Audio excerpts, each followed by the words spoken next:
Hi everyone, thank you so much for being here. I'm Carmen Morin and this is the Music Mindset Podcast, episode number 1. I'm so excited to have you. I have wanted to start a podcast for quite some time.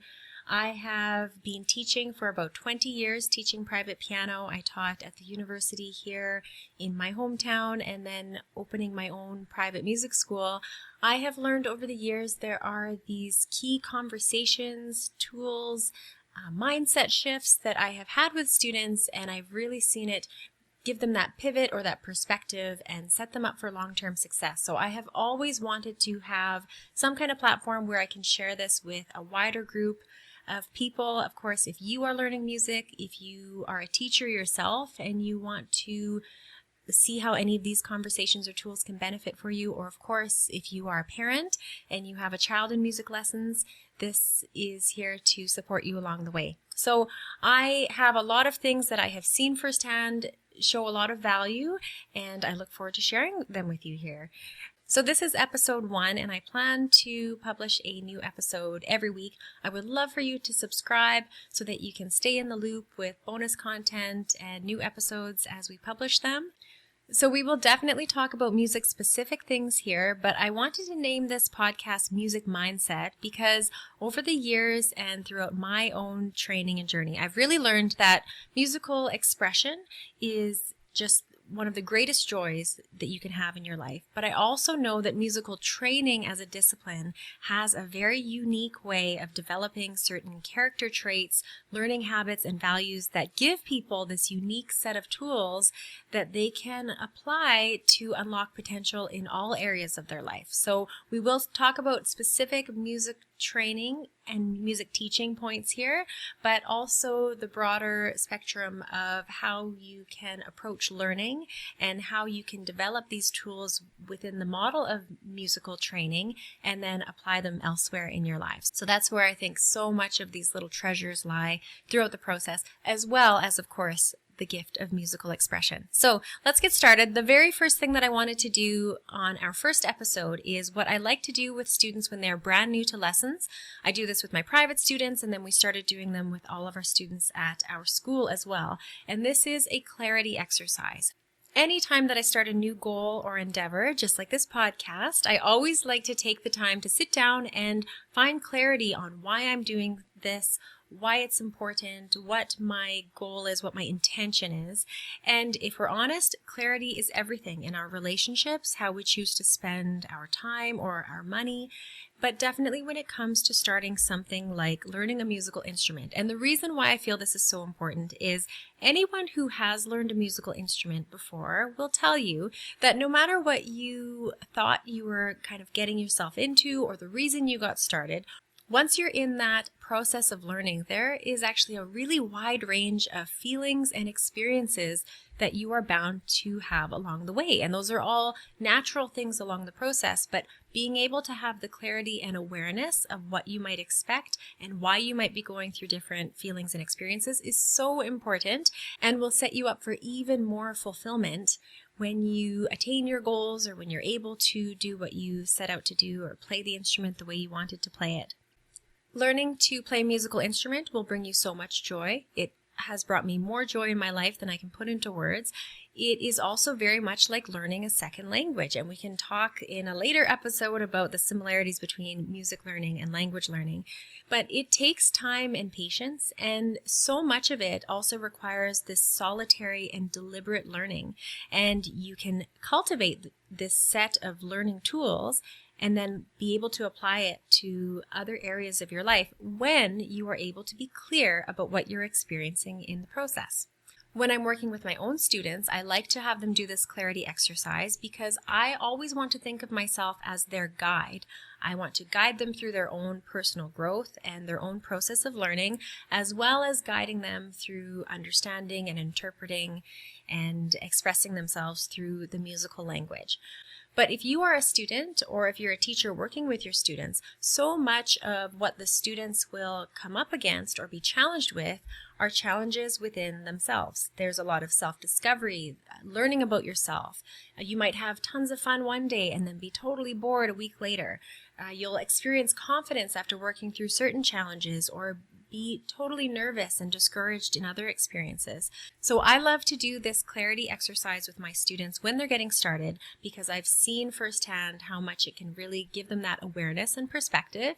And if you are a student, I am certain that by putting these things on paper, you'll be able to have this greater appreciation for the learning process as a whole that you get through learning a musical instrument, as opposed to just maybe one or two outcomes that you originally had in mind.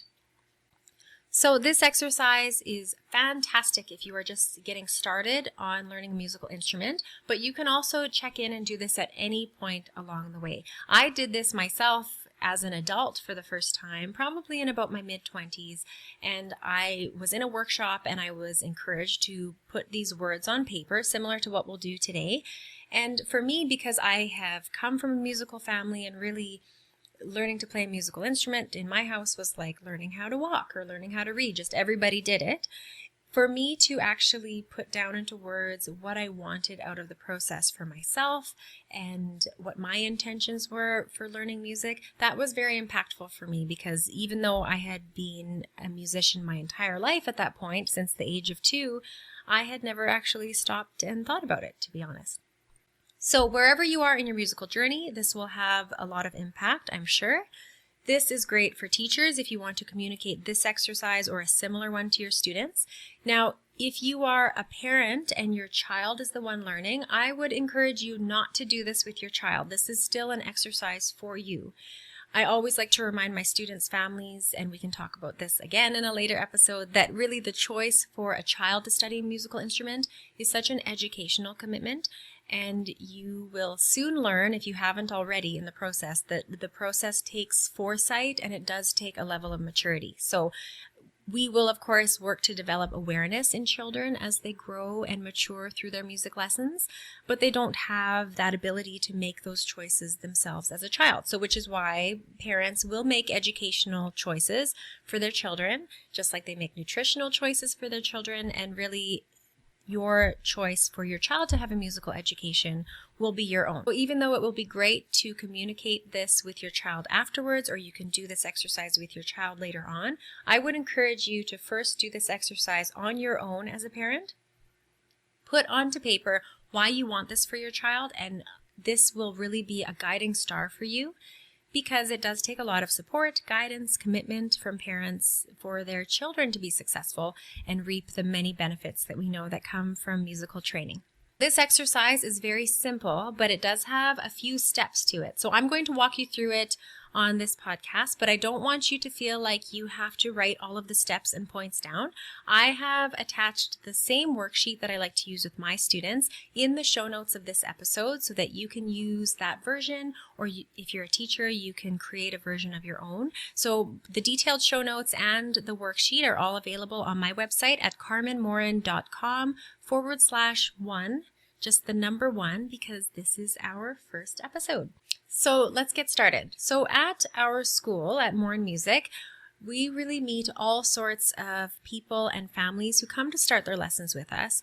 And we have really messaged that we offer a high quality, formal classical music education. You don't have to be learning always classical genres of music, but we want that formal training for our students so that they will have the tools that they need to learn any style of music. So we have that as our studio-wide philosophy, but we have lots of different families with lots of different musical goals, and they are all able to fit in within that. So we will have people that will come and start their music lessons specifically because they want it for brain health and cognitive development because of all of the research and studies around that. Others will say that they just want to be able to, play an instrument and have fun, one day play in an instrument or an ensemble, and that's great. We have others that will come and they will directly say, we are here because we want classical training to be on our university applications and our educational records. So what I've learned over the years and after a couple of decades of teaching is that whatever your end goal is as a student, if you're a student or a teacher, if you're hearing students come to you, is whatever their end goal is, assuming it's a healthy one, just kind of on the list of goals for musical education and benefits of musical education. Whatever your end goal is, you can rest assured that it's the right one. I remember being a younger teacher, and I would try to kind of adjust their end goals when I first saw them come for their interview or their first meeting. And what I've learned over the years is whatever their end goal is, even if it may not be exactly what yours is, you can consider it the right goal, because learning to play a musical instrument is not in any way a straight line. It is very much a web of skills and processes and ideas and experiences that are very much intertwined and very interrelated with each other.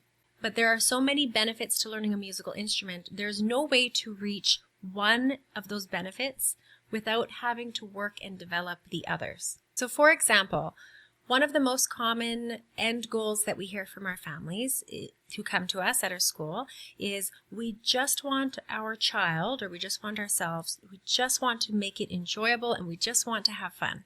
And that's our end goal, and so that's going to be kind of our primary focus.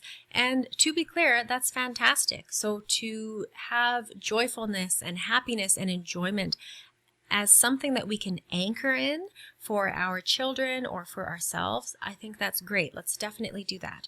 But anchoring in that intention, we have to also be aware that in order to get to that fun, there are lots of other things that are maybe not as much fun that you have to experience in the process to get to that point. So learning a musical instrument is so well known for teaching and experiencing delayed gratification, which is because even though it will bring you so much joy when you get to the point of having that skill built, to get there, you have to do a fair bit of repetition. You will have to deal with feelings of frustrations. You will have to actively develop your patience and your problem-solving skills. So your one goal may be to have fun and enjoy the musical language and musical expression, but being able to see that you'll have to be supported by things that may not seem like that at the time. They may not seem like fun, but they are paths along the way. Another example of an end goal that we hear very often is we want to develop artistry and artistic expression. So again, beautiful goal, but that's their one goal. That's their main goal, is they want to be able to interpret the world through imagination, find deeper meaning in the world around us with art. Absolutely. So those are all very fantastic things to strive for. Let's anchor in that. But it's important to connect the dots and build awareness that in order to get there, you will have to involve a fair bit of dryer work that will hone skills so that you have the tools to express what's inside of you. So that saying, craft precedes artistry. Even though your end goal is to be artistic and to have a means for artistic expression, a lot of what you'll have to do before getting there will involve practice drills, refining your technical ability and your physical coordination so that your body is able to convey what you're learning to express. So again, when you have this end goal, it's wonderful to anchor in that, but you have to acknowledge, and I find it is so impactful when I teach my students and families this vocabulary to acknowledge, you have to build that awareness that that end goal you're working towards will likely need other supporting experiences in order for you to get there. So in order to learn how to connect these dots and develop awareness around the learning process, I created a clarity worksheet that I like to use for this. And again, this is available to print on my website, carmenmorin.com/1, just the number 1. So I can tell you that in exercises like these and in all things, I have learned and I fully believe in the importance of writing things down. Put pen to paper. There's, of course, so much evidence for how much more likely you are to be successful at things when you write them down. So that's why I believe in using the worksheet. But not only is it powerful for you to have that action of putting things into words, it will also be so good for you to just have this on paper where you can see it.